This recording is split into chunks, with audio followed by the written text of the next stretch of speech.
ವಿಶ್ವರತ್ನ ಸಂವಿಧಾನ ಶಿಲ್ಪಿ ಡಾಕ್ಟರ್ ಬಾಬಾ ಸಾಹೇಬ್ ಅಂಬೇಡ್ಕರ್ ಅವರ 68ನೆಯ ಮಹಾಪರಿನಿರ್ವಾಣಾ ದಿನದ ಅಂಗವಾಗಿ ಅಂಬೇಡ್ಕರ್ ಅಭಿಮಾನಿ ಸೇನೆ ಭೀಮಧ್ವನಿ ಸಂಸ್ಥೆಯು ದಾಂಡೇಲಿ ನಗರದಲ್ಲಿ ಮೊಂಬತ್ತಿ ಮೆರವಣಿಗೆಯನ್ನು ನಡೆಸಿತು.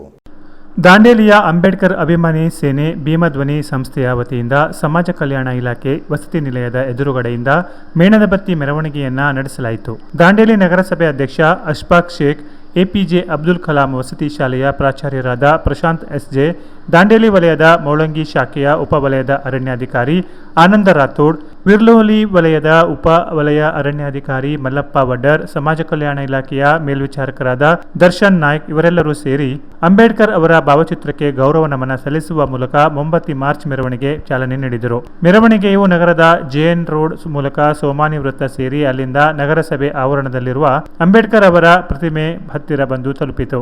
ರಸ್ತೆಯ ಉದ್ದಕ್ಕೂ ಬುದ್ಧಂ ಶರಣಂ ಗಚ್ಚಾಮಿ, ಧರ್ಮಂ ಶರಣಂ ಗಚ್ಚಾಮಿ ಎಂಬ ಗೀತೆ ಮೊಳಗಿತು. ಕಾರ್ಯಕ್ರಮದ ಮುಖ್ಯ ಅತಿಥಿಯಾಗಿ ಆಗಮಿಸಿದ ಎಪಿಜೆ ಅಬ್ದುಲ್ ಕಲಾಂ ವಸತಿ ಶಾಲೆಯ ಪ್ರಾಚಾರ್ಯರಾದಂತಹ ಪ್ರಶಾಂತ್ ಎಸ್ಜೆ ಅಂಬೇಡ್ಕರ್ ರವರ ಪ್ರತಿಮೆಗೆ ಮಾಲಾರ್ಪಣೆ ಮಾಡಿ ಗೌರವ ನಮನ ಸಲ್ಲಿಸಿದರು. ಇಂತಹ ಮಹಾನ್ ಚೇತನರ ಕಾರ್ಯಕ್ರಮಕ್ಕೆ ನನಗೆ ಆಹ್ವಾನ ನೀಡಿದ್ದು ಇದು ನನ್ನ ಸೌಭಾಗ್ಯ. ದಾಂಡೇಲಿಯ ಸಮಸ್ತ ಗುರು ಹಿರಿಯರಿಗೆ ನಾನು ಆಭಾರಿಯಾಗಿದ್ದೇನೆ ಎಂದು ಹೇಳಿದರು. ಸಮಾಜ ಕಲ್ಯಾಣ ಇಲಾಖೆಯ ವಸತಿ ನಿಲಯದ ಮೇಲ್ವಿಚಾರಕರಾದ ದರ್ಶನ್ ನಾಯಕ್ ಮಾತನಾಡಿ, ಅಂಬೇಡ್ಕರ್ ಅಭಿಮಾನಿ ಸೇನೆ ಭೀಮಧ್ವನಿ ಸಂಘದವರು ಶಾಲಾ ಮಟ್ಟದಿಂದಲೇ ಅಂಬೇಡ್ಕರ್ ರವರ ಚಿಂತನೆಗಳನ್ನು ಬಿತ್ತರಿಸುವ ಮೂಲಕ ವಿಭಿನ್ನವಾದ ಕಾರ್ಯಕ್ರಮಗಳನ್ನು ಆಯೋಜಿಸುತ್ತಿರುತ್ತಾರೆ. ಶಿಕ್ಷಣದ ಮೌಲ್ಯವನ್ನು ಮಕ್ಕಳಿಗೆ ಅರಿವು ಮೂಡಿಸುತ್ತಿರುತ್ತಾರೆ. ಹಾಗೂ ಈ ಕಾರ್ಯಕ್ರಮದಲ್ಲಿ ಬಿಸಿಎಂ ವಸತಿ ನಿಲಯದ ಮಕ್ಕಳು, ಸಿಬ್ಬಂದಿಯವರು ಭಾಗವಹಿಸಿ ಅಂಬೇಡ್ಕರ್ ಅವರಿಗೆ ಗೌರವ ನಮನವನ್ನು ಸಲ್ಲಿಸಿದರು. ಸಂಘದ ಅಧ್ಯಕ್ಷರಾದ ರವಿ ಮಾಳ್ಕರಿ, ಸುರೇಂದ್ರ ಕಾಂಬ್ಳೆ, ಬಿಂಸಿ, ಬಾದುಲಿ, ಕವಿತಾ ಸದಬ, ಪೂಜಾ ಚಂದ್ರ ಹಾಗೂ ವಸತಿ ನಿಲಯದ ಸಿಬ್ಬಂದಿ ವರ್ಗದವರು ಉಪಸ್ಥಿತರಿದ್ದರು. Canara plus news, Dandeli.